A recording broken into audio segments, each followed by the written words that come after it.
Yo, guys, welcome back to the Modern Creative Podcast, episode 30 something. Forget, but I got my boy Chris and Priscilla, who's off screen right now. What's going on, man? Going well, man. We just did the first podcast. You get me? I'm rolling into the second one. I'm ready. I'm ready to talk like tech. I'm ready to talk, nitty gritty. Let's get nerdy with this shit. But Chris and Priscilla, they are both content creators, podcasters, and they specialize in podcast producing.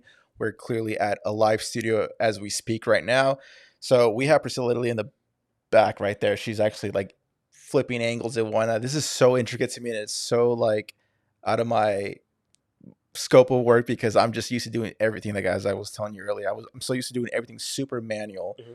Hit the record button, have the audio separate, sync it in post, color correct, Yeah. chop it up for me, and all that good stuff. But like you guys, this is a little bit different, man. And I want to get into that, man. But other than that, man, how have you been? What's new with you? If you want to let the listeners know who you are and what is that you do, bro? Yeah.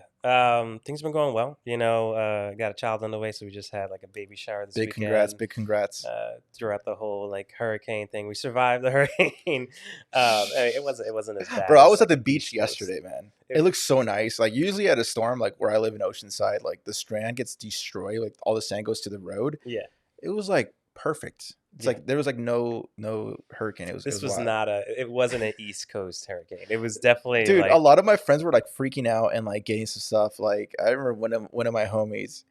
I was like, "Oh, how was your day today, man?" And he's like, "Oh, I was just getting ready for the hurricane." I'm like, "What do you mean getting ready for the hurricane?" And he's like, "Bro, haven't you seen the news?" I'm like, first of all, no, but fam, like if a 10-foot wave hits our place, like I can't do shit about it, bro. Like, what's the extra rolls of toilet paper that you guys stocked up on going to do about it? Exactly, So it's like, bro. We saw people out there getting fucking frozen meals, and I was just like, what happens when the power goes out? Like, what are you doing with all this stuff? Oh, we got a generator or something. Yeah, like for me, I think that was the biggest thing I was afraid of. Was just like if winds came and a tree falls. Yeah, you know what I mean? Just like losing power and losing everything in our fridge. But otherwise, than that, like I actually recorded an episode that day. I mean, the guest, he was from Toronto, so he had no idea what was going on. So it's like, I'm like, oh, well, I'm not gonna be pussy and just fucking cancel because of a hurricane. So the show got to keep going, man. Yeah, no, I love that. I did feel a little bad. Like I had family come in and like, I always sunny hype San up Diego. Yeah. And they just come to San Diego and it's this shit, and I'm just like, I'm sorry. And then like literally the day after, it's fucking perfect. I was in the water yesterday and it felt so good, man. Like it was like clear skies, nice sun. Got myself a nice little bronze, so it felt amazing, man. But anyways, yeah. Just a little bit about us. Like you said, we are a traveling production company. We specialize in live shows and video podcasts. We specialize in live producing things, so you don't necessarily have to go live to get the benefits of producing live. We trigger intros, outros, lower thirds. We do screen shares, video game screen shares, and things like that. We do all that live so that when our clients leave, they leave with an SD card or airdrop files with all the individual angles and that produced file.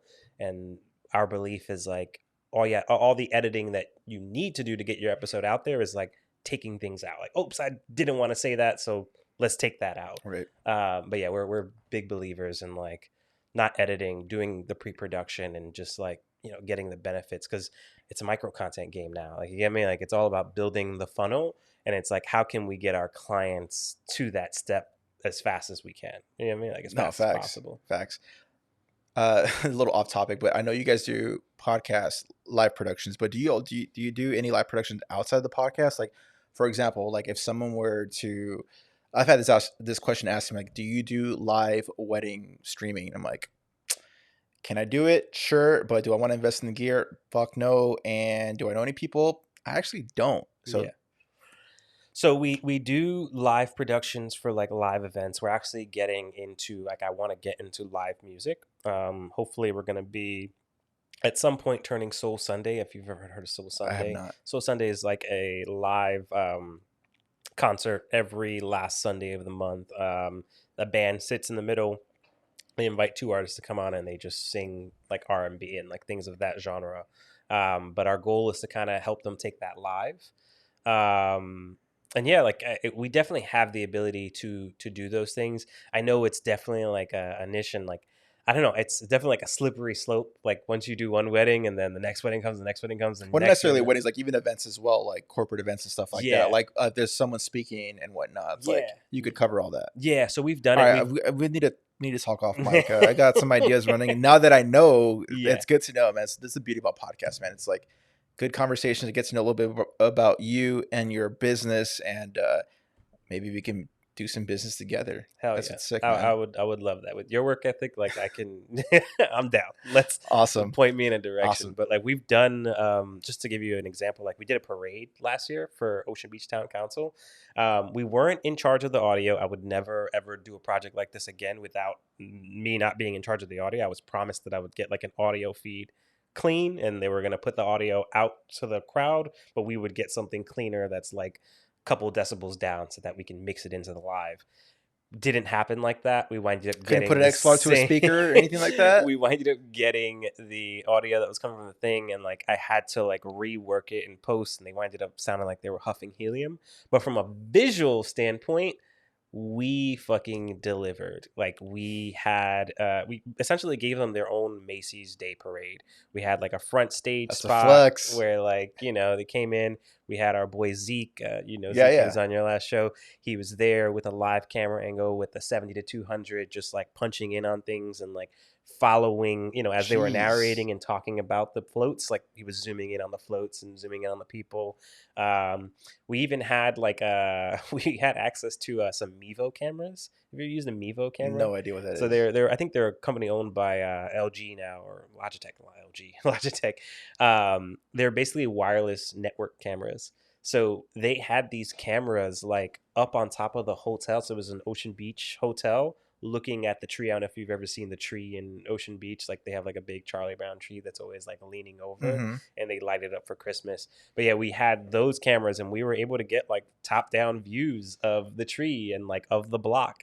And it was a dope like performance. I created all the assets for it, the intro and everything, and Were they every stoked about float it? had their logo. Yeah, they were stoked about it. And did you let them know, like, yo, the audio that's ass is not from my production? Yeah, I wish like I when I we would were have doing that. specified, Yeah. like, yo, that audio is not from me; it's from your boys. Yeah, and it was one of those things where it's like the community definitely came through, and like they left the comments below. It was just like, hey, like thank you so much. Like we're excited to do this next year and like do it right. But it's there. Like the portfolio work is there to be shown.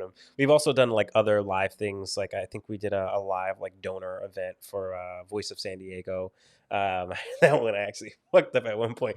I tripped over a power wire, and the switch, like everything went dead for Oh like a my good god, it's second. worst fear. And then we plugged it back in, and everything just reassumed. And I was like, oh, okay, cool. Because we were on the laptop.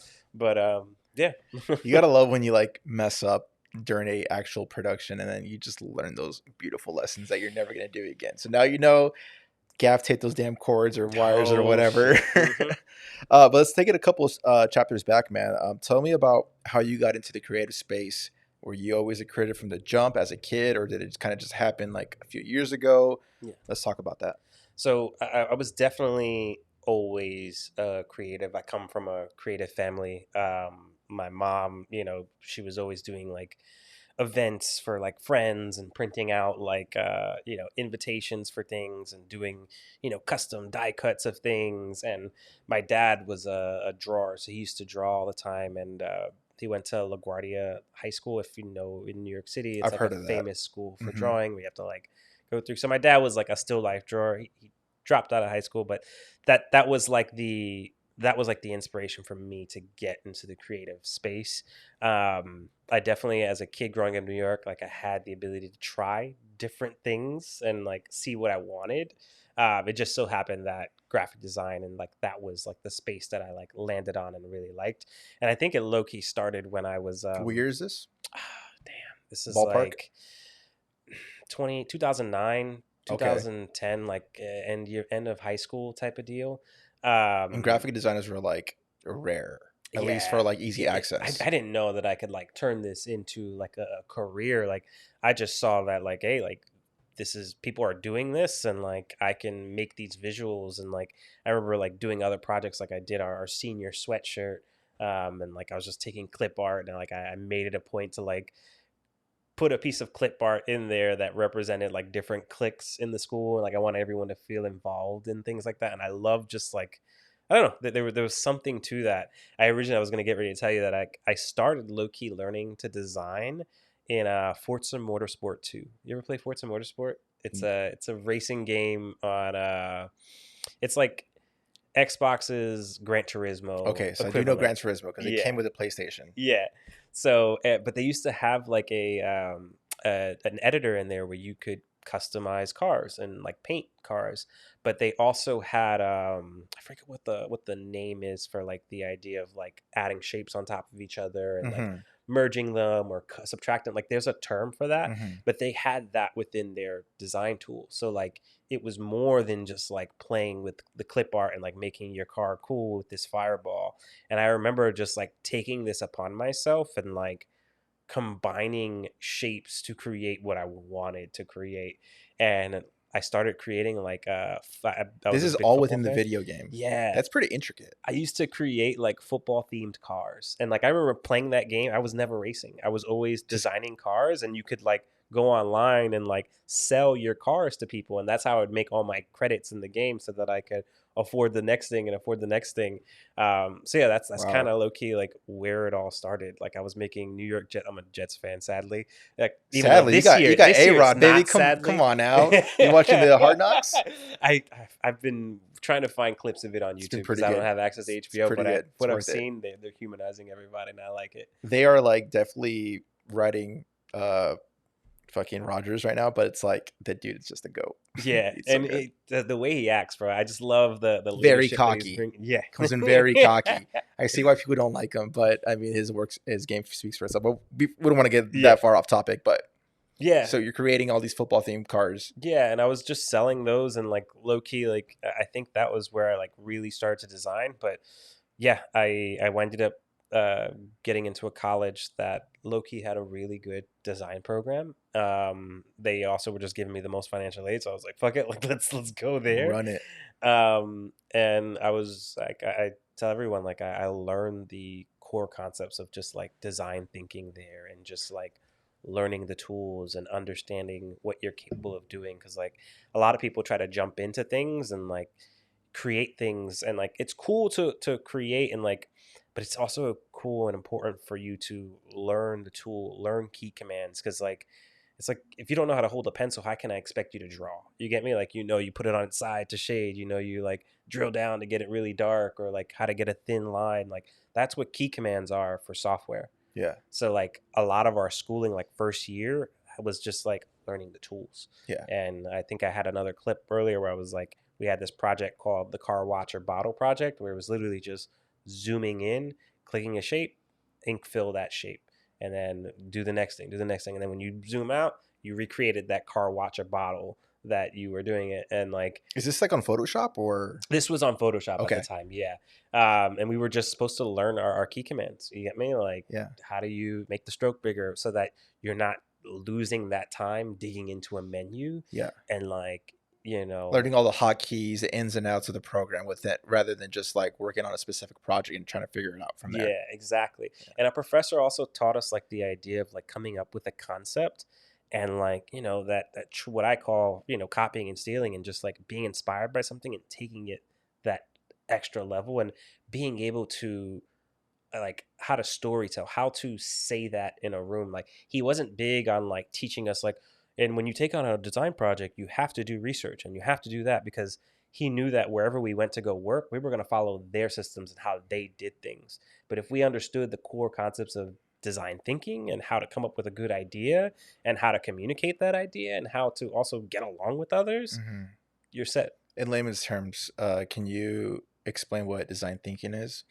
So design thinking to me, like it's like the idea of like applying like structure to the way you come up with a concept, and like it's designing things for the needs and problem set of others, and like being, I like to call it like being married to the problem and not the solution. You get me? A lot of people oftentimes are like married to the solution. It needs to look this way, and they're overlooking like, no, we're solving for a problem here. You get me? Like when you design, like he would tell us like there's a clear distinction between like art and design. Like art is like your expression of yourself, whereas design is an expression of your client using your artistic abilities. So I could apply that concept with videography, like in my specific profession. Yeah, So exactly. going based on the client's needs, trying to figure out how to use my craft into bringing that idea, their idea to life. Yeah, Okay. exactly. Okay. And is there a specific process for you to how to go step by step in getting that solution?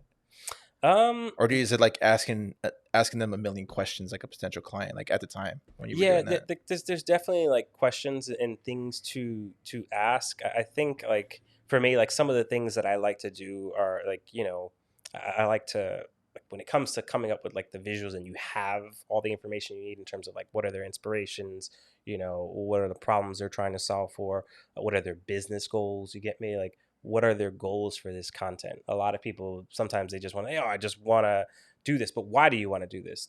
How many people do you want to sell to? You get me? Like how many like Oh, I know about that because I mean, I remember first starting. I guess I was doing that without even knowing it. yeah. The whole concept of design thinking. I was just going based off fellow filmmakers, creatives such as like Zach Kravitz and Gordon Lee, and they would tell me, dude, ask him all these questions, man. Like, ask him, why do you want this video? Not Hmm. just I just want a video. Like, who is this video for? Who's your target demo? Uh, what is the success rate look like for you for this video Yeah. performance? And That's a so, that's a big one. What does success look like for you? Because then you guys define that point and it's just like, all right, like that's what allows you to start asking mhm, for like higher paying mhm, jobs because like you're defining it based on what they see as right. successful. Um, And so I would ask those questions to some like either like personal brands or just like small mom and pops. And to them, I remember they would respond like, "Bro, I just want a fucking photo or I just want a video." Like, I don't know about this shit. I'm like, and at the time I was starting off, so like, all right, I need this bread and I want to expand, so like I'm just gonna do it. And but like the people that can't answer those specific questions are like, I don't think they're seeing the potential what that specific piece of content could do for their business. mhm. And it's like, bro, if you took this a little bit more serious, besides just wanting a flashy video just to stunt for the gram, bro, this video could bring you could sell your product 10x if not 20x more, like if you were to take this like really seriously and do like like I like to call deep dive sessions with them. Yeah, yeah. And it's hard to take on projects like that as a creative where there's no real structure or lead. Like there's like, okay, like I'll just fucking throw it in a tent. Like you get me? Like I don't like when there's a problem to solve, like it gives you the freedom to go out there and find those like overlapping things that you can then copy and steal. You get Hmm. me? Like it's easy to just, like tell me like, okay, this is what we want to do. All right. So like let me look at what other people are doing in that space. Let me see how they're talking to that specific demographic, but we're talking to this demographic. So like Hmm. how can we take how they talk to that demographic and spin it this way? Hmm. So yeah, no, I yeah, that thing. And so you don't currently practice design. So we do design like we design in regards to like shows. Okay. So we'll design intros, show branding, assets around a show, and we have like different things where like we can either work with what you have existing. So if you come in with a logo and brand and like you have your whole style guide, like okay, cool, I can take that. I can make an intro for you. I can make an outro for you. I can make all these little elements that pop up on screen. And is this all in After Effects? So me, I design. My tech stack is completely out of the blue and different because I came from UX. So my main design tool that I use to create like actual like graphics and things is called Figma. Hmm. And I use Figma just because it's like cloud based. But yeah, I design everything in Figma or Canva or Final Cut. Okay. And then yeah, I just take things and rework them from there and like make sure they're the right file format so that I can play them over live footage and kind of have the backgrounds already be keyed out. And it's just like, how your lower thirds was before, Right. like it just comes over screen and things like that. And did you find success doing these assets for your clients and brands? Or Yeah, like it's definitely that thing that like helps content stand out You know what I mean? Like It's it's like the nice sprinkle on the cake, like yeah, you get me? It's little the things that people details. expect in post, but Hmm. like doing it live, just like, for us, it's like, how do we get people to that point of micro content faster? And it's just like, when I figured out like this live production existed, I was like, holy shit, like this is essentially what I've been watching on live television my whole The life. Price is Right, you name it. Like, Yeah, like the tickers, the graphics, the yep, things, and then if you just take that and also add on like set design and like building things, you know, like the Wheel of Fortune, like they have the whole wheel. Like once you combine all that, you have a show. yeah. So And when did you figure out live production that is like actually feasible for individuals like you and I could do? that was in 2020. That was on like literally when I was on my last year as a UX designer or senior product designer. Um, I I always wanted to build like an agency, or like I just wanted to be my own boss. And I thought it would be just like a design, like full purpose design agency, but I winded up just getting the equipment because I think Priscilla, she had some friends that were doing a podcast. And I was big into like mobile photography before this. Like I was like doing moment lenses and things like Yes. that. I had all the moment lenses. I had the case for my phone, and like I was really big in just like cell phone gimbals and just like pushing the bounds of that. And I think that's what like led me into like getting this equipment. Like so I started out with two ZV-1s. I used my phone as a wide camera. I got the Rodecaster as like a kit with like the Rode Pod mics and these arms and things like that. And we started to do her friend's podcast, and like my goal was to like, all right, they're just doing audio now. They're on like episode 100, so they showed me like, hey, like they're in it for the long haul. So I was like, hey, like how can I, work with them and take this to video and take this to live? And low key, like with that first client, I ended up giving them their own version of like Sports Center, where like they had their own top 10, they had their own things, and it was really easy for me to see the overlaps of like how other things can come into play. So like, you know what you see on TV in terms of like, graphics and things, they're just like stylized PowerPoint decks. Yeah. You get me? It's a good way So to point of saying it. yeah, PowerPoint, yeah. yeah. So that's how I like thought about like putting together shows and creating those assets. Which is like, how can I create my own PowerPoint deck and just like screen share, and with this software I can put our video feed on top of that, and I'm like, okay, cool. This is your segment now. You get me? This is your slide. This is your top five running backs of Hmm. week 17. You get me? 2020 was a big year with the pandemic, and it also birthed a ton of podcasts. Mm-hmm. And so, I mean, that was like an area where you could just clearly fill with your production skills. Yeah. Do you like? Did you with that one client with Priscilla's friends? Like, did it kind of like branch out to like your name, copy and steal just spread or?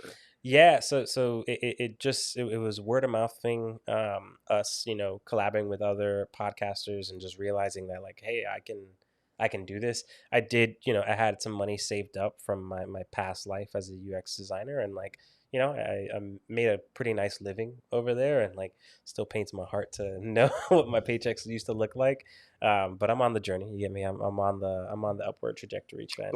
Have you tried doing like freelance UX work?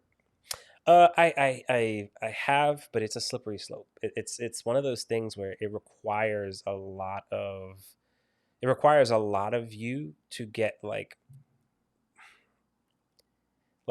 for me when I was working UX, I was working for startups where I was doing everything from like research to testing out my stuff, building prototypes, communicating with developers, writing up, huge documents for them to actually build what I designed. You get me? Doing really detailed prototypes and pointing them to like documentation and stuff. So there's a lot of moving pieces, and a lot of like freelance UX work is just like, oh, well, just click this thing out for me. And like, I can't sit here and click something out that I know is not going to work. You get me? Like that I know they just went ahead and There's a lot of people that so will they take do that though, this, and just for like, the bread. They'll take it.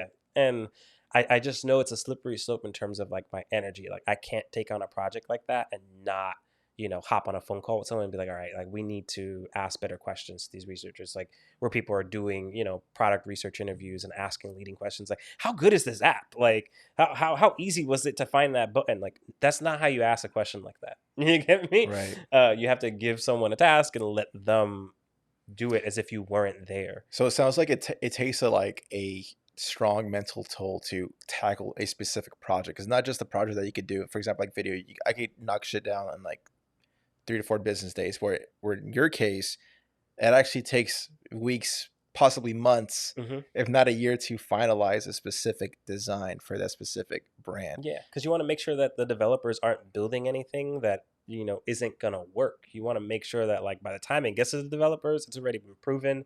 We've tested it out 5 different ways. Like this is what we need to build. Hmm. Um, Damn, I yeah, never knew about that. it's a lot of bird eye like thinking in terms of like how many pages does someone have to be exposed to in order to get something done.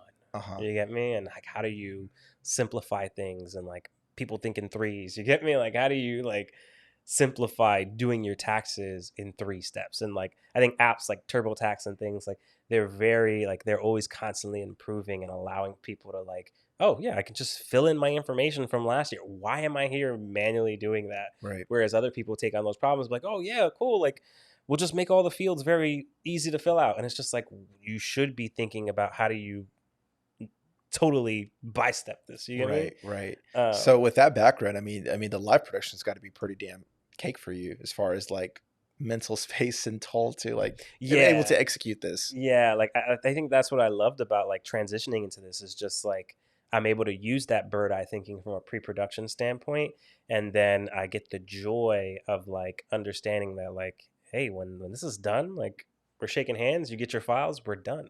You get me? I Yeah. think that was like the biggest thing. Like I like to catch and release. You get Hmm. me? Like catch, I give you my value, and now it's just like go fly. You get Yeah. me? Go take this elsewhere. It's what I've been finding though. It's hard to find clients that like will take things that extra mile and will go with it. Right. You know what I mean? Like a lot of people just kind of they think viral overnight is still a thing. You get me? And I think that's a scary road to be on if you think viral overnight is what you want. If you had a chance, because you currently have your own podcast as well, would if someone were to like, hey, do you want this specific piece of clip to go viral? Would you say yes or would you say no? Depends what the clip is. You get me?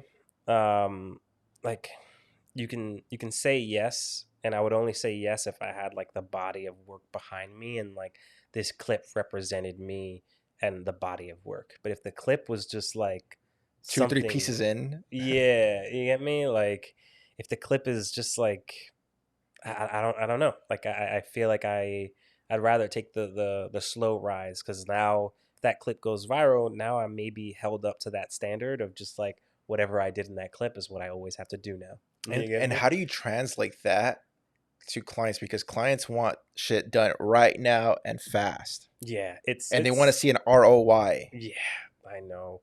It's tough. It's tough. It's something I'm still very much learning, Like I'm in the curious business to side. hear how you communicate that with them because I just tell them like, yo, bro, if you want to do this content, like you want to be a content creator, like let's say in the real estate game, Hmm.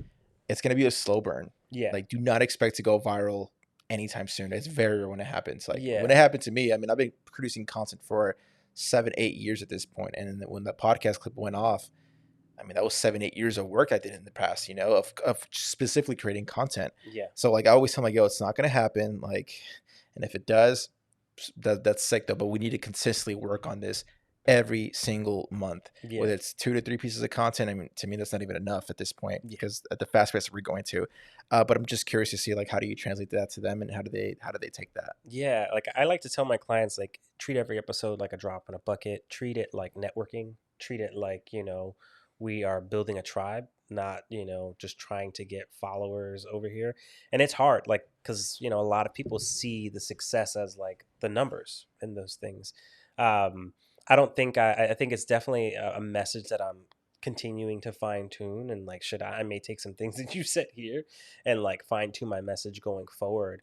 Um, but yeah, like we're not the magic bullet. We're not the magic pill. We're not the magic cure all. What we are though is like we're a bomb production team that will like ensure that you're going to love the quality of content that you get, and we're going to make you feel as comfortable as possible on camera, and knowing that like the output is there. You know what I mean? Like, I love working with clients, and like they, you know, they openly talk about like, oh, that's like this per like we're legit, like we're like this person's podcast. And like sometimes it's a double-edged sword, because like they feel like, oh, we look just like that, so we're gonna go viral. And it's just like, how do you like, you know, Yeah, without yeah. fanning the You flame, relax. you gotta relax. Like, I understand it looks beautiful. I understand, like, you know, we're doing things and triggering graphics and like, you know, doing games and stuff, but like there's still work that needs to be put in on your end in Yeah, regards to like, you know, chopping it up, putting it out there and raising your hand and telling the world that you're here, but also being consistent. Like you said, like there has to be some consistency in regards to your release schedule. This is something I'm very much still learning right now. It's like, you know, us doing podcasts for others, but also doing our own, and like trying to figure out like what is our cadence for like copy and steal, like what is our cadence for this wasn't planned. And you know, it's one of those things that matters, because like same way, like if you expect to see, I don't know, Game of Thrones every Sunday at 9, you get me? People expect to see it at Sunday at 9. And if and if it's it's not not there, there, people are pissed. people are pissed. They want to burn down HBO. Like, Yeah, man. I so mean, the customer's always selfish, man. You got to. exactly. So yeah, I think that's it's a message that I'm still fine tuning. Hmm. But like as to how I communicate it, I try to let them know like, look, treat it like a drop in a bucket, treat it like networking.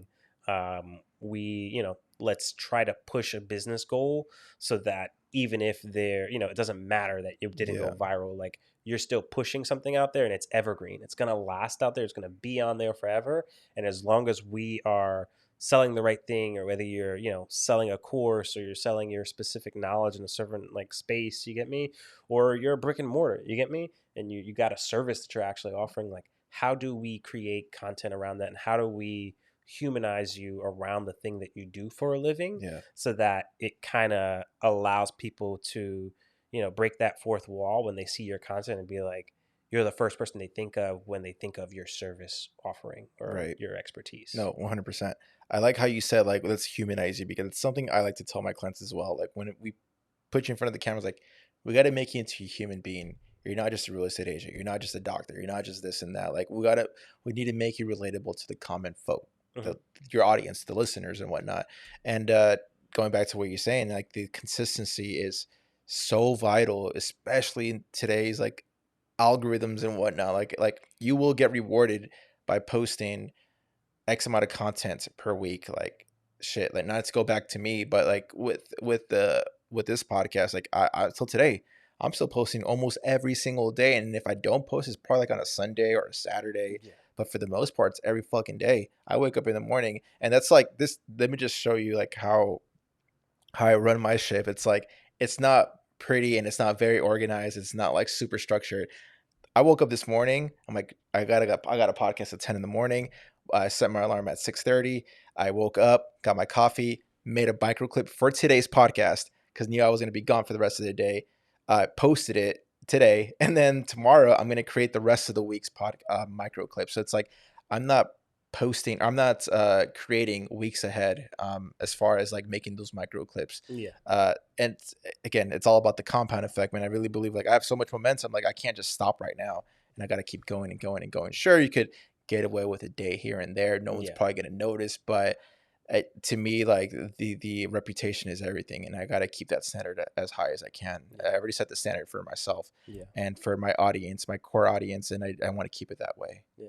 I love that. I interesting, like, because like I feel like there's a low debate that I've like seen like people talking about where it's just like quality over quantity, and like I wonder, how do you feel about that when it comes to micro content specifically?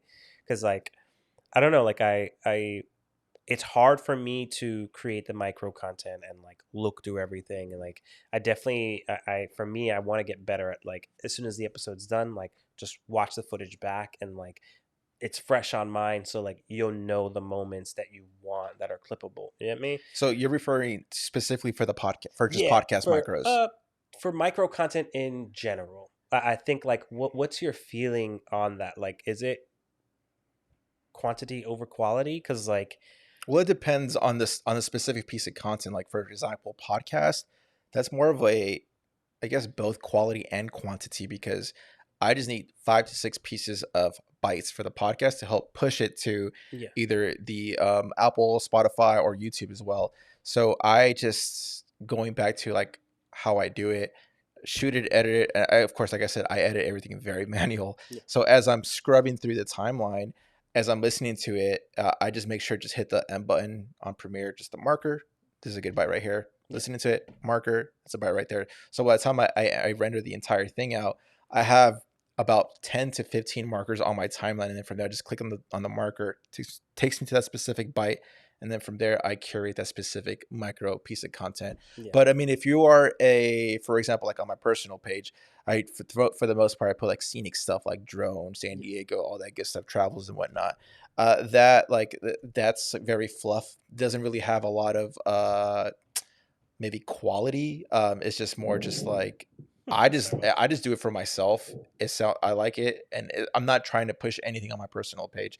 So that one, it gives me a lot of freedom to like one day I'll post every single day, and sometimes I'll go blank for 3 months. Yeah. And that's the beauty of having separate accounts for me. I Yeah. can't speak for everyone else because I know social media could be very taxing on your anxiety or your mental toll, whatnot. Like Yeah. I'm able to control that for a bit. So I have my personal page, I have my pod page, I have my business page. I even have a wedding page. It's not super active, but if I want to post something, I could just post it anywhere, kind of thing. Yeah. If that makes any kind of sense. No, that makes sense. I think I was mainly asking because like I feel like there's a lot of tools that have come out now to allow people to create, automated micro content. Hmm. And I can tell that there's a lot of like accounts and things, now being spawned because of this new ability. Um, and Yeah, I mean, even like Adobe, like I believe there's like Adobe Premiere Firefly or something. I haven't really gone into deeper with it, but apparently it could create the content for you, yeah, such as Autopod as well. They could also chop up clips for you as well. I've never have sat down and tested it because right now what works for me works for me. mhm, But if I get to the point where like, yo, I'm sick of doing this, like I want this automated, then sure, I'll look into the potential AI softwares that could help me with creating those micros. There's a ton of softwares out there, like you said, that could literally, if you could drag and drop the final podcast, and then from there it'll create all the micros for you. I've seen it, and I've seen it many times. yeah. No, it just raises the question because like I know like a lot of like the clips that I'm seeing now are just like random things that people have automated. You get me? And it's Can just you tell? like, yeah, I can kind of tell because like Okay. you can see like the angles aren't switching. Sometimes it'll be like in between shot and then it Okay. like juts over and like And yeah, as AI is great and all, but it's not perfect yet. yeah, So I know that, and so I that's why I still do things very manual. Like I make sure to take off dead space. I always get rid of my ums yeah, all the time, so it sounds very fluid yeah, and cohesive. So like I like to put all the meat and potatoes to a specific 30 to 45 second window, and I get rid of the dead space and I get rid of the dead um, fluff of the conversation. I mhm, just get straight to the point because I know in social media people want things straight to the point. mhm. I hate when I see Instagram reels or shorts where it's like, "Hey, what's up, guys? Thank you for checking out my page. Today we're gonna learn about how to do this sort of edit." Like, fuck, man, like get to the point. And I'm Yeah, that person. Like, I've just been so trained by watching so much social media content. It's like I want you to go straight to the point. So I approach it the way I want things to be consumed. yeah, So that's why I go straight to the point of the meat and potatoes. And if you want to hear more context to that specific content, then sure, you could click the link in bio, listen to the full 60 minutes of the whole entire episode, podcast or whatever. yeah, So that's the way I see things. Like going back to the AI stuff, like you see a lot of fluff or the angles are not straight. Like I'm always editing all that shit, man. Like yeah. what you see on my stuff is definitely not to like flex or anything, but like what you see on my stuff is definitely not an accident. Yeah. No, I love that. Like I see like micro content as like its own like job. You know what I mean? Like Oh, it is. it's work, like finding a moment and like making that moment as good as it can be. You get me? Like and just distilling all the value from, a conversation or a back and forth ebb and flow that might have lasted like 4 or 5 minutes. You get Hmm. me? And it takes time to get in there and Takes a just lot of like time. squeeze that juice out of there. Yeah, so like even for this, like Once I get the file, I'm gonna throw it on my editing software and play it back fast paced, like 2x or whatever, and then I'll just hit my marker key.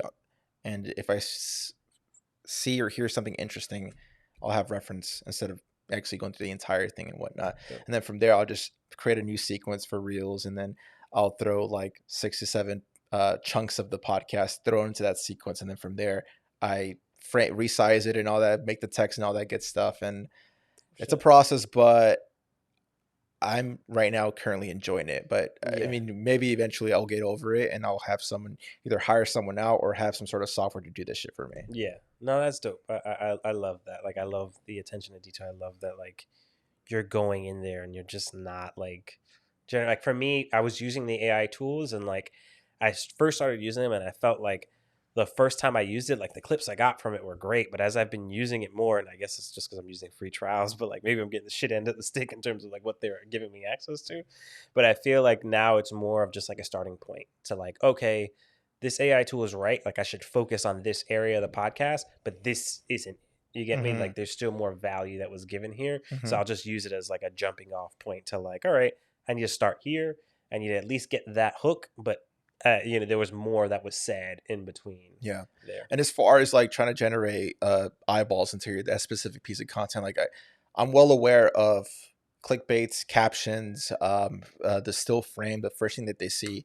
Like for example, if I have a piece of gear like an 85 millimeter or whatever, and if I make sure to scrub the cover to that specific me holding the camera, either a camera, lens, whatever piece of freaking gear, I know it's gonna do numbers because people like me are interested in hearing about camera gear, Yeah. and so like I know that already. So if I'm specifically talking about it, I'm gonna make sure to put that specific frame of that specific gear. Hmm. That's the first thing they see, and they all do pretty decent numbers. And again, you got to also study the game as well. Yeah. I'm not going to be, for example, this YouTuber Christian Guzman, who is like the king of clickbaits, and it's like the worst and most cringiest shit ever.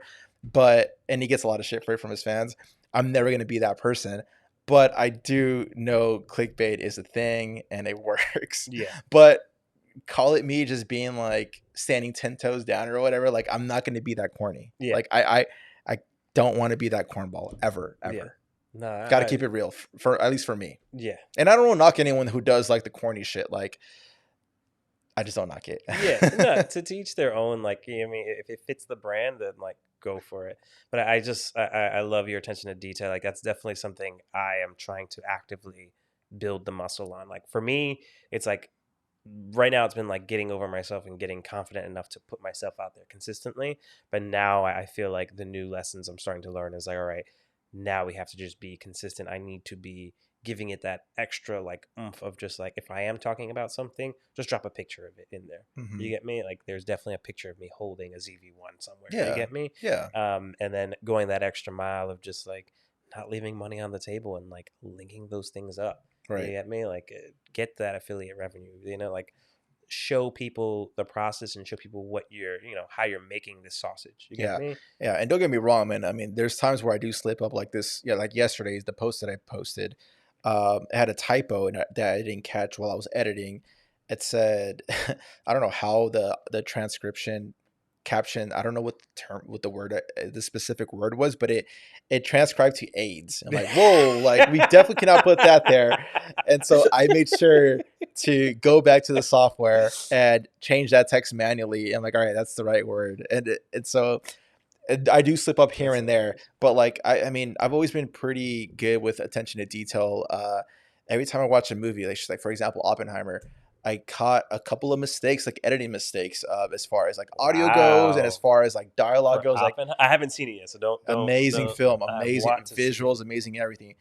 But like for example, in a lot of movies or even TV shows, like when you do, I forget what the term is called, when like I'm talking to you, you're talking to me, the cameras are going the opposite way. Yeah. Like the person that's focusing on the person that's listening to me saying, for example, if the camera's facing you right now and I'm talking to you, the camera facing me, you can see my lips and it matches the actual audio. But when I see your reaction, the lips either are not moving at all or it just doesn't even match the actual sound. And I catch that shit all the time. And I caught that in Oppenheimer and I'm like, fuck. how do we miss those little mistakes, man? Like I just don't get that. So like I've always been very like, especially at that fucking budget. Like, and at that level, yeah, like, but it happens quite often. Like you might start catching it on all your shows or TV, whatever you're yeah, into. You'll see those little details. I'm like, fuck, another mistake, another mistake. Game of Thrones, I always see a mistake. Starbucks cup and shit like that. Like, yeah, yeah, I've always been because I want my shit to look fucking sick, man. Like yeah, I just want it to look good. That's all it is, man. yeah. But I also love the like, while you want it to look sick, you're not gonna let that like. I think there's a difference like when it comes to your professional work, yeah, you want to look sick, but even when it comes to like your podcast, like though you want to make it look sick, doesn't stop you from like holding to the consistency. Like I've seen you do numerous fucking episodes like in a hotel room just because you Yeah, made this promise to yourself. yeah, You and get me? it's not gonna look sexy all the time. I made that promise to myself in the beginning of the year that I want to post every single day, uh, for at least 3 months and see what happens. Yeah. And then by the third month, that's when like one of my clips went viral. It got like 2+ million views and 14,000 followers on the Instagram page. And so like I that wasn't an accident, man. Yeah. I set that promise like I'm gonna see what happens, man. What's the worst that could happen? You know, I'm still gonna create the content. I'm still want to post every day, and it's it wasn't easy, but at the same time, it is easy. Yeah. Yeah, it's just it's very simple stuff. And lucky for me, I'm able to work on projects where it takes a couple of weeks or so, and I could kind of like not necessarily chill for the rest of the week, but I have a lot of freedom to do what I want to do. Yeah. I could do podcasts, obviously, which takes a fuck ton of time. It takes the most time out of my everyday life, Yeah. and I could also do. I'm working on a couple of docs and whatnot on top of client work, but I could sacrifice a day of editing. I have 4 active projects right now, but that I could be editing right now, but I'm doing this because I just love this shit, bro. Yeah. Yeah. I don't know what it is. Something about podcasting. I've always liked it from the very beginning, man. And how about you? Do you love it? Because I know people that do podcasts just for the drop of clout. Yeah. I work with people who've done podcasts that literally just want to do it because that's the wave right now, Mhm. and that's why it's so oversaturated. So I'm curious to hear your perspective on it. For me, like I definitely like I've always liked video podcast.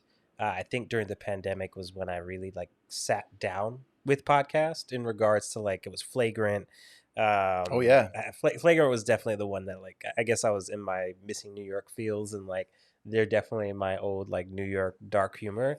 Um, but I I remember watching Flagrant when it was tiny. yeah. Like it was like the Brilliant Idiots was like up there. Now it's shitted on the Brilliant Idiots, and Andrew Schultz is a force to be reckoned with. But Bro, go ahead, and that's because of I consistency. mhm. I just like the idea of like, you know, people just being themselves and like, you know, building a space where you can hear conversations and like I said, like there is no agenda. You get me? Like it's open conversations and you can spend as long or go in, you know, as in depth as you want into a topic and there's no one there to tell you no. You get me? Like the only one there to tell you no is you and like whatever guides you sit around your show, whether it's an hour or it's like, hey, we could just talk. You get me? Um so yeah, I like the ownership of it and I like the ability to put yourself out there and build a network of people. Like that's just the best way to kind of get Yeah, to know other creatives in your space or anyone in your space, not even for us as creatives. Um, so yeah, I think that's kind of why I came into podcasts. For me, like starting it, like I like the idea of people doing that for themselves. You get me? And now I'm on the journey where it's just like, all right, I can't be selling this and not have a show of my own. makes sense. So It's like the overweight person training you on 24 hours. Like, yeah. bro, like Or like the bald guy I giving you a can't haircut. I can't buy it into your system if you don't look like the product that you're selling. Yeah, Totally exactly. get that. So that's the phase that we're at right now, which is just like, you know, it's really easy for me to create for clients. It's really easy for me to just like go ham and do my best work for someone else's problem when I know they're going to be the one on camera. Yeah. It's harder for me to do it for myself. And that's what I'm learning here. And Loki, I feel like that's why the universe has sent me a child so that I can like get over myself and just realize that like I'm doing this for them. You get Hmm. me? Like I'm doing this so that they can feel confident enough to when if they ever want to put themselves out there, they know that someone has done it before and there's a blueprint for it. You get me? And Yeah. it's close to home. Like for me, I've always had to lean on those inspirations outwards because like growing up in New York City from Section 8, like there wasn't much to look at. You get me? There wasn't much inspiration. So it was left on me to like look at TV and like see myself in others. And growing up in New York, it's a melting pot. So like it was easy for me to, see, the fact that like, oh, there's not that much, what's the word I'm looking for? People like where they want to see more people like themselves on camera. I know what you're trying to say. Yeah, yeah, Yeah. yeah. I can't think of it, but What happened? representation. Yeah, representation. Like for me, like I want my child to see that we're representing them and like they can do this themselves and you know No, I felt that. I'm the same way too, man. That's why like I don't really see many like Latino like there are Latino podcasters, but not that I know of at least Latino podcasters that talk about creatives, hmm cameras, work, freelance, all that good stuff. And I wanted to show people like I'm freaking a son of two immigrant parents, man. It's like it's fucking doable. yeah, Like it's and I mean I didn't come very privileged at all. Like I worked a 9 to 5 to be able to afford my 6300 camera and a 35 millimeter lens, and I was able to go off just on that specific piece of gear. yeah, It's totally doable, man. And then with the internet, man, it's like you're able to connect with so many people, man. Like it's been such a sick journey so far, man. Just doing this shit, man. And it's like just getting the like maybe I'm not getting like hundreds of views on YouTube and stuff, but like just getting those DMs and like, yo, I actually connected with someone enough for them to send me a message, and these motherfuckers like across the pond. hmm Like that to that's me is that's hard. that's impact, That's bro. sick, That's man. so dope. Yeah, and then that like even motivates me even more. Like even if like I wanted to, because like I can't even if I wanted to, Yeah, I just cannot. I don't yeah, want to let people down now. yeah. Like Can I ask, like, are you? Because I'm low key. Like, I know as we're on this path, like, it's a long haul, but you're always one episode away from changing your life. And like, do you feel like things would change? Because like, I'm terrified of that. I'm terrified of like, you know, Andrew Schultz. I'm sure he's at the point right now where like it's starting to get hard to live a natural life. You get me? A oh, he's normal past life. that. You get me? Yeah, I think he's probably even bigger than Charlemagne, his other co-host from his other Yeah, podcast. yeah, But if I'm scared for that, yeah, I don't want to be famous or I don't want to be a celebrity by all means. Like, but if I were to choose like a certain level of fame, I think the Casey Neistats and Peter McKinnons of the world, that's like a good sweet spot yeah, where if you know, you know, but you can still go to a grocery store and just get some stuff, milk without getting bombarded by anybody. yeah. Like, That's like a good natural fame level if you want to go for that. But like, um, what was your question though? If I was scared of that? yeah. Like, how do you feel about that? I've never really thought that far into it, man. Like I do a pretty good job of not looking too far deep, not too far out, definitely not looking back. I kind of stay present and just work on my daily task, the compound effect. I'm telling you, you got to read that book, bro. Yeah, And then from there, all of a sudden, I'm on top of the hill because I just kept looking at the step in front of me, just yeah, kept working on that, kept working on that. And then once in a blue moon, like if I'm on a good trip or whatever, that's when I really have a good time to pause and reflect. yeah, I like sit down, watch the sunset, have my cold drink with me, and I'm like, fuck, I am here. This yeah, is sick. And then I could look back and be like, damn, look at all the shit that I did to get here. It's rare when it happens. When it does, it's a euphoric high.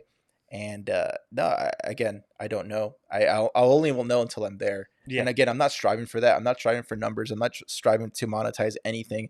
I just want to like. I've always wanted to be a teacher when I was growing up, bro. I Wow. wanted to teach. When I remember when I was in Mary Low Costa key, you're College. doing it right now. Like, it's the future. My mom has always wanted me to be a teacher, and like, this is like from a business perspective, like this is where we're headed. Like, I'm looking for other ways to make money for the business, and it's just like I need to start teaching people how I'm doing exactly Right. this here. Yeah, exactly. I've always wanted to do that. And so now I'm doing my own version of teaching without trying it. Again, like it's not nothing's forced in mine. I'm just kind of just going with it and somehow the stars align and I'm going that path that I'm meant to be at this entire time without even realizing it, man. Yeah. It's been a sick journey so far. No, that's awesome. How about yourself, man? How's the business going so far for you? Businesses, I mean, it's always ups and downs. There's definitely like high seasons and low seasons. Um, I think I'm still trying to find the ideal client. You get me? I think we're still in the phase of just like, you get me? Like, there's not too much people that can get all of the value of everything that we do live, and I feel like the clients that we want are usually already have teams and are already doing it themselves and understand that, like, all right, yeah, just gotta get started. You just gotta do it.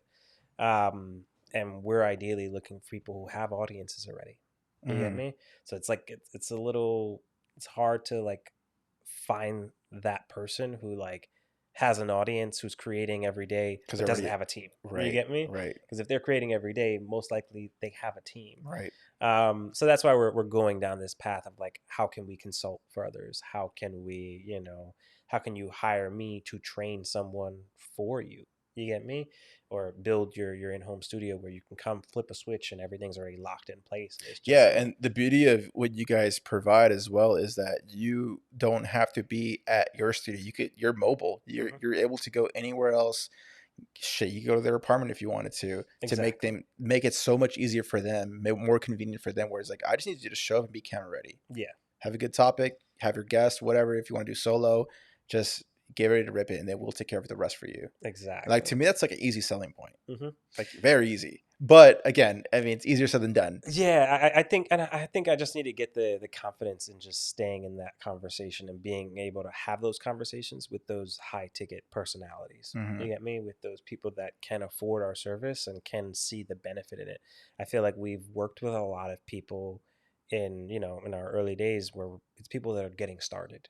And to be honest, like, to get started and using us as a service is just like, you got to be balling. Like, you got to be like, you know what I mean? Like, it's not cheap. Like, No, and camera gear is not it's not. as cheap as it is. It's still not cheap. Yeah, you get me? And I These do. mics are not cheap. Like the lights are not cheap. Like, and if you want a certain aesthetic, that's not going to be cheap for the production side. You know. Exactly. Um, so yeah, it's just trying to find someone that understands that, and understands the value that they're getting from that, and like, want to leverage hopefully going live. Not everyone is comfortable putting themselves out there live. I still think right now live going live is like, yeah, it's been happening for a few years now, but it's like it's still in his youth era, I believe, where YouTube it's like we're like way past. I mean, people are still pumping YouTube videos, obviously, but like with the live, I'm seeing a lot of podcasters is going live right now, and I feel like that is where you could strike gold. Yeah, that's hopefully what I'm trying to expose right now. Like, It's super chats and all that good stuff. People donating money I might from. I might take my podcast live, to be honest, just because, again, if I'm preaching it, I should be doing it. And like, when you go live, it really like allows your audience to sit in that empty chair and feel like they're there with you. And then, it allows you to then like, think outside the box and figure out ways of like, how can you engage them? How can you get them to have an impact on the content itself? You get me? Hmm. Whether that's ending off every podcast with a Q&A, or like allowing people to bet with you, or creating mini games, and like using services out there that are like, I don't know, quiz builders, and like, how can you take that to a live stream and like quiz your audience live, and like, how can you gamify it And for them? really interact with them, which is like the cool part. Like, I mean, to me, it's already amazing getting a voice DM, but imagine actually communicating them live. Like, that's even more Exactly. cool. We do have one client. They just recently went live, and they did like people phoning in, and like, they had girls calling in from Virginia, from Long Island. Like, it was dope, and it gave their audience like a way to have impact on the show. And like, you build true fans when you do things like that, and when you surface someone's comment on the thing, like, they feel like they're seen, and they'd rather spend time with you than go to that bigger podcast where they're just a number in the comment thing Yeah, and they're hoping to win that prize. You right. get me? Yeah, the way I see things too, like if I want to think about like the monetary side, like all you really need is like 1,000, what I like to call stands. Hmm. Those like hardcore Eminem fan stands. If Hmm. you guys get, if you know, you know.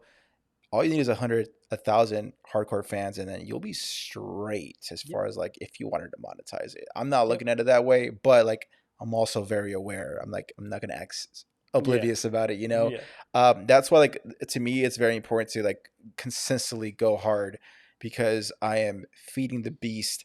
uh and I don't like calling them fans. I don't even have like a specific like name for like the people, like my followers or whatever. Yeah. You know, people have like names and whatnot.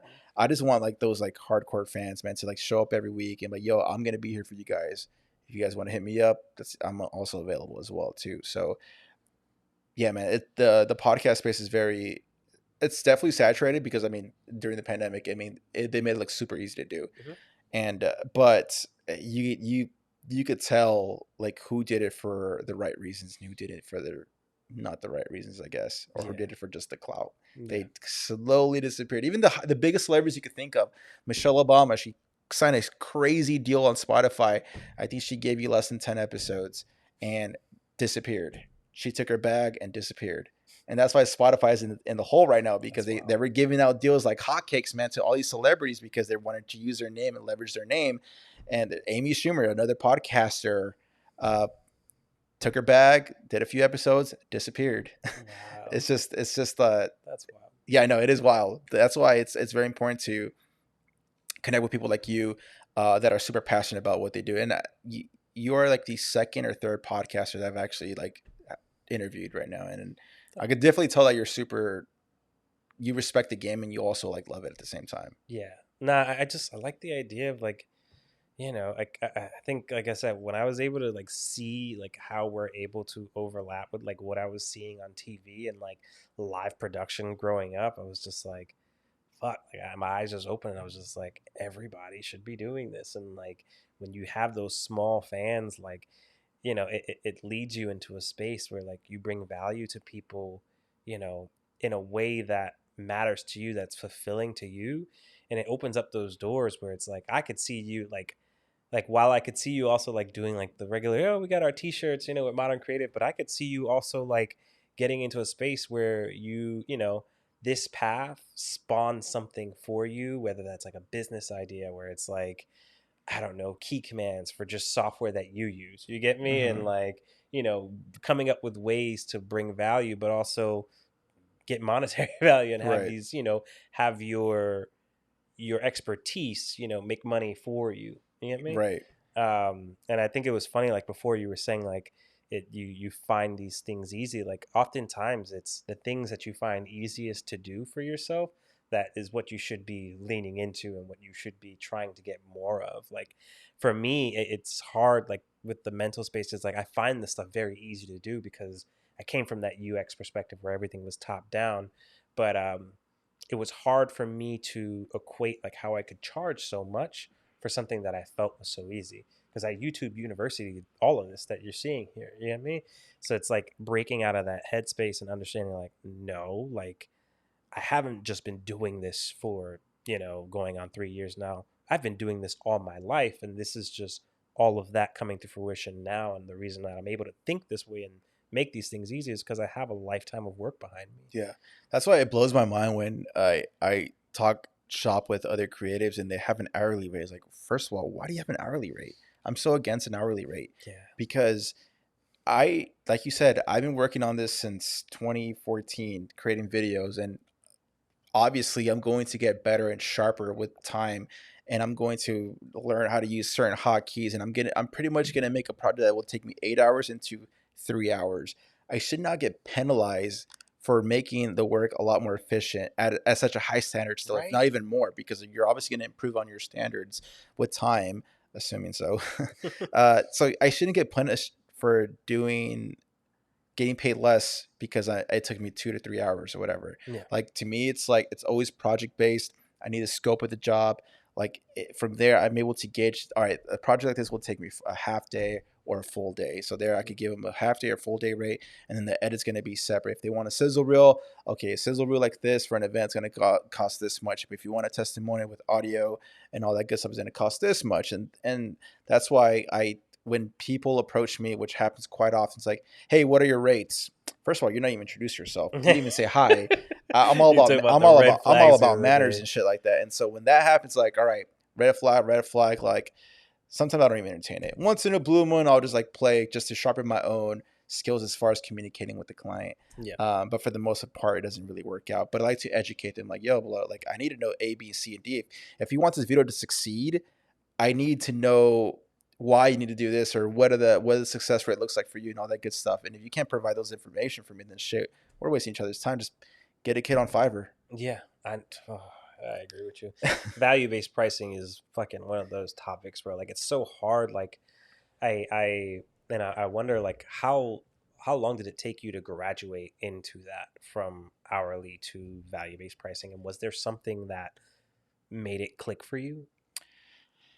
There wasn't like a, oh shit, I've been fucking losing money by doing this. No, it's never like that. I just connected with the right people as far as creatives that are like, for example, Farid, who I had in the podcast. He was a great source of resource. Mar from Orange County, he was also great, and some other people that I talked to, and they pretty much give you the game of like, yo, man, like, first of all, we're in like separate cities around the country, so like we're not like dipping each other's pockets or anything like that. But even so, like, uh even with people that I love to give free games to, like the people that I just know in the local area. But I just realized that, wow, there is a space of people that are willing to pay for your services because they actually value it, rather than just see like, oh, your videos are just good or whatever, or your photos are just good or whatever. There's definitely a space of like the lower end, and there's also like the mid-tier prices of like the maybe the $1,000 budget. But then there's also a huge gap once you raise that price to like the fours, the fives, the six. The people that are willing to spend that much money, with no question, is like, all right, bet, run it. There's no like back and forth and whatnot, you know. It's really hard to pinpoint when that happened, but just being around Facebook groups, surrounding myself with people that are doing it better than me, reading books as well, podcasts. I'm always consuming knowledge, and I'm also applying that knowledge to the actual work, rather than just consuming. And what did you call it? Overload paralysis. When Oh, analysis, paralysis by analysis. Yeah, and so I mean, it's something we could discuss like off mic too, like as far as like details and whatnot. But like, it just kind of slowly happened, man. Just put in so much out there, and I pump so much content on my personal page. I at least want to post 2 to 3 times a week. Yeah. And so, and even let's say like I've been in situations like when I was like younger, I have like maybe two dope videos, two long form videos, but I'll chop that bitch up to like four different videos in one specific video, like four different clips. Yeah. And I'll just put a portion of an interview or a portion of the B roll, or like I love doing the 4x4s, 3x3s, 5x5s, like just eye candy shit. And they're like, oh fuck, like this guy does a lot of shit. Yeah. And it keeps you top of mind. Like it's like a Jedi mind trick. Like maybe I'm not maybe I'm not shooting a lot of shit. Like Yeah. maybe I don't have a lot of clients, but you'll never know because I'm pumping fucking content all the fucking time. Yeah. And it's just people love working with individuals that look like they're popping or look like they're super booked and busy. Mm-hmm. And I get it. I get it. Fucking. That's why I'm like learning my lesson, bro. Like that, we've been sitting on a lot of content that we've just took in, and like, you gotta unload, man. I'm yeah, telling you. that's what I've been doing. Like, most of the things you've been seeing now have just been like past projects and past things. And like, the thing is, like, past they times I never took out know. my yeah, they don't. Doesn't matter. Yeah. Doesn't matter, man. I'm still posting content from like 2-3 years ago. Facts, like, yo, like, damn, this video was actually really good. Sure, it never came out, like they never rolled it out or whatever. But I by default, in the contract, I could do whatever the fuck I want to do with my video because it's my video. Yeah. And it says in the contract I could promote it to my own fucking website or socials or whatever to promote my business. So I do that all the time, man. Sometimes like, fuck, I haven't posted in a while. I'm gonna go through an old folder. I'm like, oh, I actually like that video. Let me go to that project file. Let me create a separate reel for that specific piece of content. Yeah. Easy, man. Dope shit. It's doable, man. I'm telling you, like, this shit is doable. Like, anyone could really fucking make it, man. And if I could do it, and again, I'm nowhere near where I want to be, but if I could do it, bro, I don't see why anyone else can't do it, man. Oh yeah. It's fucking doable. Yeah, that was funny. Like when you talk about like the difference between clients that like and the budget levels, it's usually the cheapest people that want the most shit because like they care about where their $100 is going. Whereas like you get to that echelon where like people just have budgets and they're like, oh, so you're just doing that? Okay, cool. Because we have a guy for all this other stuff. So like if you're just doing that, cool. That's the type of client I'm looking at. Yeah, and I've also learned to like not.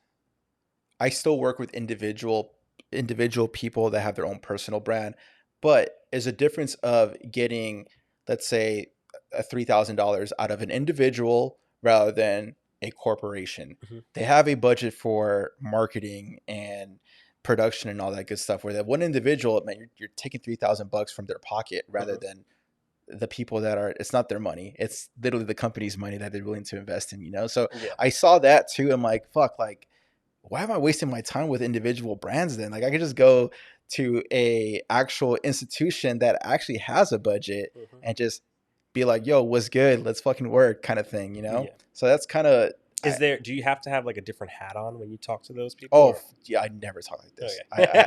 I have what I like to call my on and off switch. It's Your like code if switch. I need to if I need to sound white, I could do it. But right now, like I'm just talking shit right Yeah. now. So, but I definitely my professional sound, like Yeah. it's a 180. I hate that it has to be like that. Yeah, That's something that I've always been against, but you like got to play the growing game, up. my guy. I Got to get play it. the game. I get it. I see a future where like that game doesn't exist because the barrier is just going to keep getting lower and lower. And I hope it gets to the point where people can just be themselves and do Yeah, business, and like we don't all have to feel like we need to talk a certain way to get business deals or get doors to be open, because yeah, it really fucking sucks. You get me? Like I don't know. It's like a struggle with that, with identity, where it's just like fuck. Like I want to be myself. I want to bring you value yeah. in the best way that I bring value. And if I happen to fucking curse, like I fucking curse like a sailor. You get me? Yeah, and don't Like, get me wrong. Like, I mean, during the initial conversations, I'm definitely not cursing up a storm. But like, if we work for like a few months now together, then I don't mind showing myself. I'm not gonna not show who I am because they're hiring me for a reason. yeah, And then the people that keep hiring me back is because they actually genuinely like fuck with my personality. yeah, And then right there we could like mess around or whatever kind of thing. But like, I'm still trying to learn as well, man. Because like even like in networking events that I filmed in the past, like I'm also networking while I'm filming, but like I suck at it, man. Like I yeah, just suck at having plain conversations. Like I I'm do too. just not good at it. Like I've been with a colleague and she just fucking worked the room. Like I'm Hmm. like, damn, like I need to learn from you. Yeah, And when it gets turned on me, it's like I just sound like a fucking idiot. And I'm well aware of that. So I'm like, I'm still trying to like get better on that. So yeah. like yeah, my homie, my neighbor, he just passed me the mastermind of the art of negotiating. So Oh, by Chris Voss. I don't even know. He just sent me a Okay. hard drive, and I'm like, I gotta check this shit out because I Yeah, need to. And there's always room to learn, man. Like, trust me, I'm not an expert in anything. Like, yeah, I sometimes I'm like, how the fuck am I here so far? Like, I yeah. don't even get it. No, honestly, I think it's I don't know. Like it's one of those things where like you said, you speak it out into the world, and like the universe is real. Like energy out there is real. You Yeah. get me? So I don't know. I'm hoping that like as we are on this pursuit and we are building this new way forward, like we live in a special time, that like we are allowed to be more of ourselves in the way that we bring value to others Mhm. in the world. So As we're wrapping up, I got a question for you. what's up?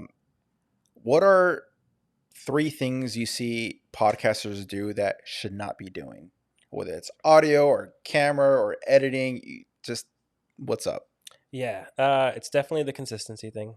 Like if and it doesn't have to be like when we say consistent, like it doesn't mean like every day. It's just consistent to whatever you commit to. If it's every Tuesday, if it's every Wednesday, if it's every twice a week, if it's bi-weekly, like stick to it, promote it, and tell people about it.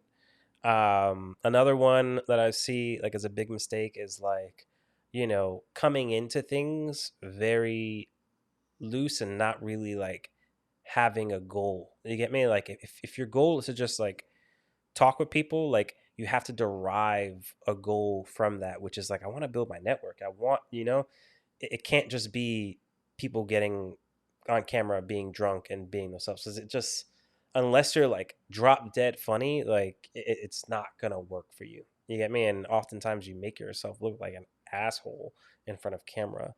Um, what else? I definitely like for people to get started with what they have. Um, Oftentimes you don't need the latest and greatest. Like, I mean, the things that I have set up here are fucking. I don't think I have $1,000 camera body in front of us right now. Everything is like probably $1,000 together, lens and camera combos. And you wouldn't know that because I've just done Bro, I've the seen your stuff. research. I'm like, oh, he's got to have like a full frame and all Yeah, prime lenses and whatnot. But and then I came here. I'm like, damn, you're making it work. yeah. Like we got Amazon basic tripods. Like we're you can make things shine, and like lighting and those things. Like everything matters in terms of like how you make something look. Like I was making an iPhone look damn good when I first started. Um, and just like yeah, I guess Don't let the those gear are things. like stop you from creating them. Yeah, don't let Essentially, the gear stop you from creating. I mean, something everyone always says, but it's true. You get me? Like you have an iPhone that now has like the AI tool to follow your face. You could set up one cool angle and just like have it follow you through, and next thing you know, you have a working camera person with you too. yeah. I've also done it in the past, not necessarily for podcasting, but just for talking head videos where I can make one camera look like multiple cameras, where you have a standard wide, and then this is the beauty about 4K Hmm. on a 1080 timeline. I can punch in as much as I can without Hmm. breaking the image, and it looks like it's shot in a wide and a tight focal length. Yeah, that's one thing. Like, don't be afraid to like use 10. Like, everything is a drop in a bucket. Everyone's watching these on their phones at shitty quality anyway, because all these tools and social media platforms are dumbing everything down so that they can flow until we get the promised 5G that we has been on the horizon. Um, but yeah, like, don't be afraid to just like get started with what you have, and don't feel the need to like put yourself in debt getting all these tools like an Hmm. ATEM or like all like it's all out there, and Yeah, it's I'm a big fan of renting gear too. Like if there's a production where there's certain things that I do not own myself, Mhm. I mean, I'll let the client know like, oh, we got our hands on that. Don't worry, no ease. Like we can figure that shit out for you. Go to borrowlenses.com or hit up a home and hey, I know you got this specific piece of light. Can I rent it for you for the day? Yeah, Happens all the time, man. yeah. You don't necessarily need to own every single piece of equipment. Mhm. But as far as the podcasting, I'll chime in. Definitely Amazon Basics. My tripod that I still use for my podcast is an Amazon Basics tripod Let's as well. fucking go. Like and definitely just start for sure. Just definitely start. If you have a voice, if you have something you want to talk about, bro, just do it. Give it a shot. And if you really hate it for some reason, then you could always stop. It's fine. Just, I mean, no one's gonna knock you for trying. Like I'm never gonna knock anyone for trying. Yeah, I think everyone has their own unique voice. I think it should be heard. Uh, as long as you have a positive message, then dude, go for it, man. What's the worst that could happen? yeah, And don't let the numbers slow you from creating content. yeah. Like, Definitely don't be like caught up in the numbers game. Like, I mean, at a certain point it does matter in terms of like measuring success and things like that, but like if you're looking to just get started and do it, like it shouldn't be based around that, because you're going to be let down very quickly, unless you know fucking Drake and you could hop in a bed with him and record him. and then delete it. But the way I see it is like, bro, like even if I had 100 views on a specific micro clip, it's like, bro, 100 people will not fit in this place right here. Hmm. That's a lot of individuals to like even consume that piece of content. Like that's a privilege. Like you should be honored that 100 people took the time out of their busy day to listen to your 60-second ramble. Hmm.